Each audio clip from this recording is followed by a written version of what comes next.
ইসরায়েলের ৩১,০০০ বিল্ডিং মাটির সাথে মিশাইয়া দিছে। আলহামদুলিল্লাহ।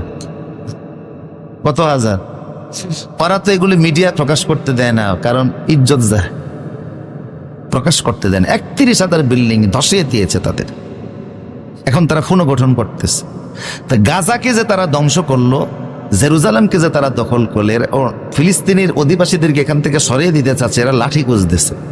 এখন লাঠি খুঁজবে কিভাবে? তাদের দাবি হলো যে এটার নিচে পুরাতন একটা চেম্বারে, গাজার মাটির নিচে, কারণ এই ফিলিস্তিনের মাটিটা এই উল্টাইছে পাল্টাইছে বহুবার, এই সহজে কতবার ধ্বংস হয়েছে আর কতবার পুনর্গঠন হয়েছে আল্লাহ ভালো জানে। এটা অনেকদিন আমরা আলোচনা করব।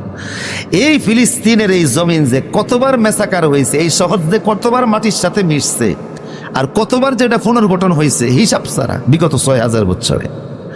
তো ওদের কথা হলো যে ওই যে ৫৮৬ খ্রিস্টপূর্বের সময় এটা ফিলিস্তিনের ওই জেরুজালেমের মাটির নিচে আছে, এই জন্য তারা বিশ্বাস করে লাঠিটা সেখানে আছে।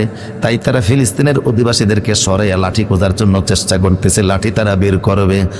আমার প্রিয় সৌদি, তারা চেষ্টা করলো, লাঠি পাবে না, কারণ লাঠি নবী মুসা নবীর হাতের লাঠি, ঈসা নবীর হাতে আসবে, কারো কাছে আসবে না। সুবহানাল্লাহ বলেন, সুবহানাল্লাহ। ড্রাইভার ছাড়া কি আরেকজন, এক ড্রাইভারের গাড়ি কি আরেক ড্রাইভার ছাড়া কেউ চালাইতে পারে? যাত্রী যদি বলে যে আমি বসলাম, এটা সম্ভব না, অ্যাক্সিডেন্ট কর। মুসা আলাইহিস সালামের হাতের লাঠি, ঈসা নবী যখন আসবেন ওনার হাতে আসবে, এবং আসলে তিনি মেসাকার শুরু করবেন ইহুদিদের উপরে আর দাজ্জালের উপরে। দাজ্জাল আর ইহুদি মুক্ত পৃথিবী হবে ইনশাআল্লাহ।